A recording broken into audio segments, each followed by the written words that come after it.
A man who dares to waste 1 hour of time has not discovered the value of life, said Charles Darwin in the Life and Letters of Charles Darwin. Disrespecting another person's time is the biggest wrong you can do to them. And so, once upon a time.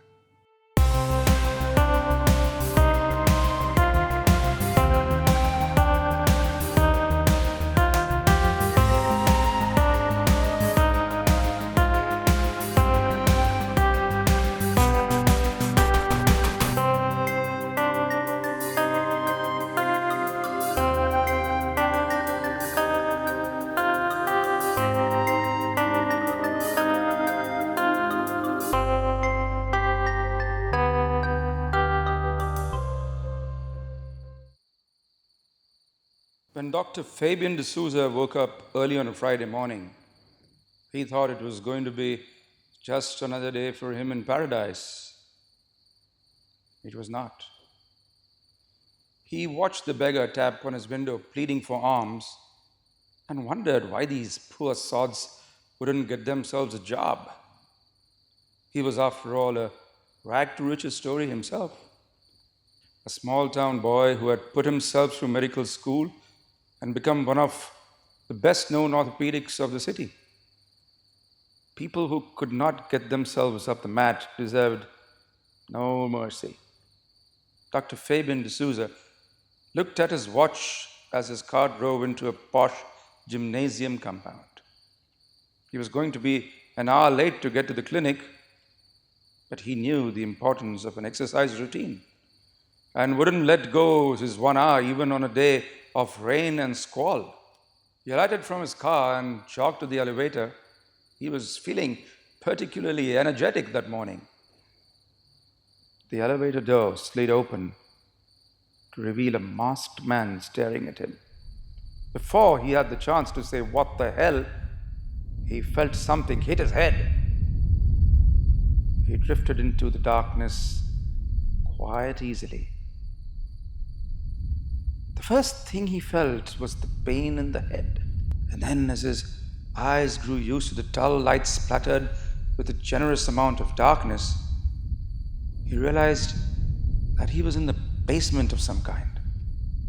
His mouth was gagged, and his hands cuffed in front of him. His legs were cuffed to an iron machine that would take an industrial crane to move. Then it came. Fear. He tried to struggle and scream, but in vain. Who the hell was doing this to him? And more importantly, why? He was just a doctor. Then he felt drops of water on his forehead, and he looked up to see a large block of ice suspended above his head.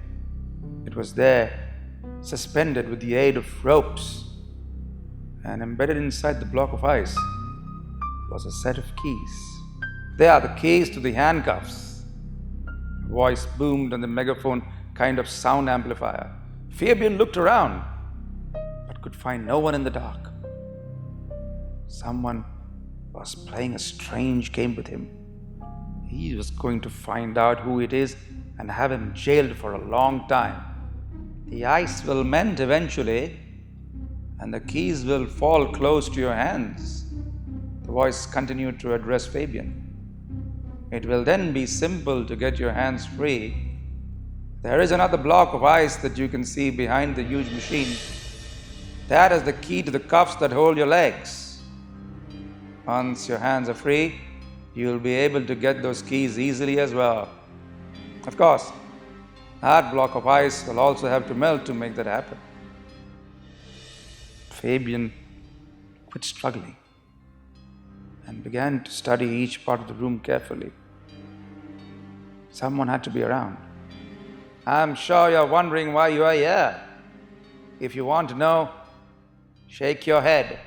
Fabian shook his head like a man possessed. Good, boomed the voice. Now that you want to know, I will tell you. I'm a patient of yours. You have many, obviously. So you wouldn't know who I am, but that's exactly the point here. I'm a nobody to you. I come to your clinic 15 minutes before the appointment time, but I always learn from your receptionist that you're going to be an hour late. If not more, that is. So with a back that hurts like hell, I wait. You stride in an hour late, as if it's your right to make people wait. Because you're the God who can take their pain away. Then while I wait, I see other, richer patients or pretty lady patients break the queue and walk in with remarkable ease.